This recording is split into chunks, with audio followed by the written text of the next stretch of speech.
All right, team, let's get you sorted for your IGCSE PE exam. We're diving deep into one of the biggest topics you'll face, the muscular system. This is your focused revision guide. So, are you feeling a little bit overwhelmed by it all, trying to remember all those muscle names and what they do, flicking through the syllabus and wondering what is actually going to pop up on exam day? Yeah, I get it. But honestly, don't worry. You're in the right place. We are going to cut through all the noise and focus only on the stuff that Cambridge International examiners are really looking for, okay? Let's get into it. So here's the game plan. We'll start with the absolute basics, muscles and tendons 101. Then we'll look at a map of the major muscles you've got to know. After that, we'll get into how movement actually happens, compare slow versus fast muscle fibers, and then wrap it all up with a checklist to make sure you nail your exam.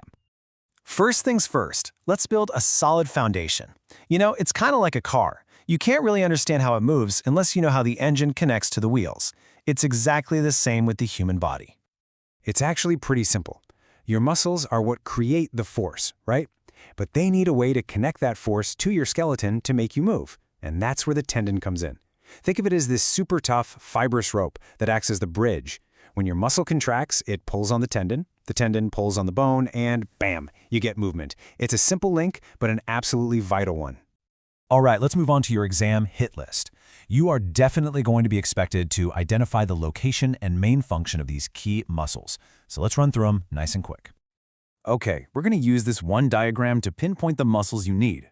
Don't worry about memorizing every single label on here, just follow my voice. Kicking things off at the top, we have the deltoid. That's the muscle that kind of caps your shoulder. Its main job is abduction of the arm, which is just the fancy way of saying lifting your arm out to the side, away from your body. Next up, your pectorals, or your chest muscles. They do the opposite of the deltoids. They perform adduction, which brings the arm back towards the center of your body. A really easy way to remember it is you are adding your arm back to your body. They're also really important for any kind of pushing motion. Moving down to the legs now.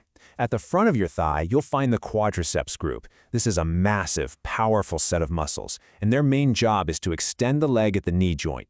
Think about kicking a football. That's your quads at work. And then on the flip side, right at the back of the thigh, you have the hamstrings. They work in opposition to the quads, and they perform knee flexion, so that's bending your knee, bringing your heel up towards your glutes. And this idea of muscles working in opposition is absolutely fundamental, which actually leads us perfectly into our next section. This is where you learn to speak the examiner's language. It's not quite enough to just say the bicep bends the arm. You've got to use the right terminology to show you really understand what's going on.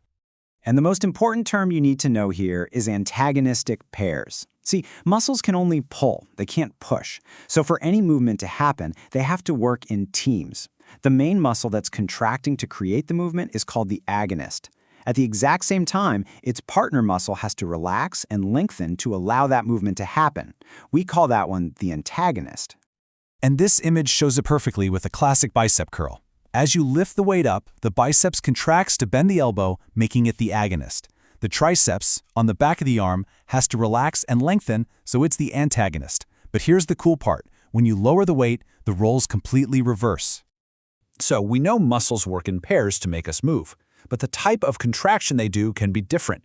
I mean, how can a muscle contract to lift something heavy, but also contract just to hold a position steady?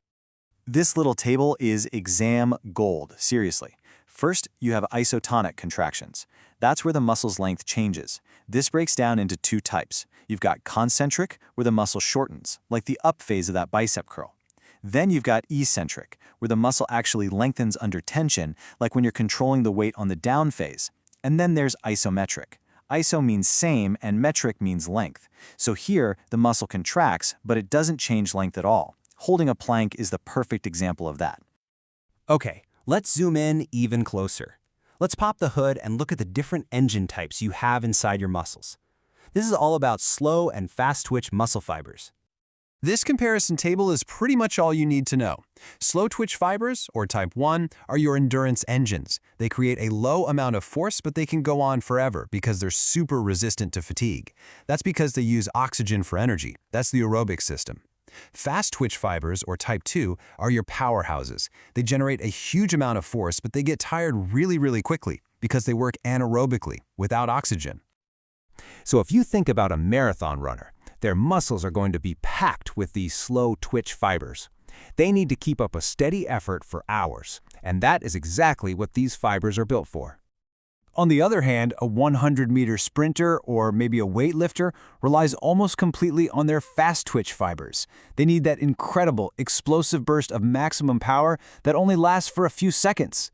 That's a job for the type 2 fibers for sure. Right then, let's bring this all home.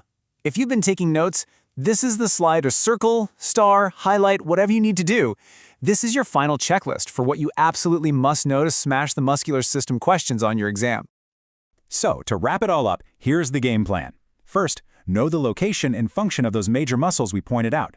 Second, whenever you explain a movement, use the words agonist and antagonist. Third, be able to clearly explain the difference between concentric, eccentric, and isometric contractions and have a sporting example for each. And finally, 4, be ready to compare slow and fast twitch fibers and link them to the right types of athletes. If you can do those 4 things, you'll be in fantastic shape. Look, you've got all the knowledge now. The most important thing you can do is practice applying it. Honestly, the best way to get ready is by doing real exam-style questions. You can find a whole bunch of them over at revisedirect.com. Go test yourself, see how they word the questions, and get yourself ready to absolutely smash that exam. Good luck.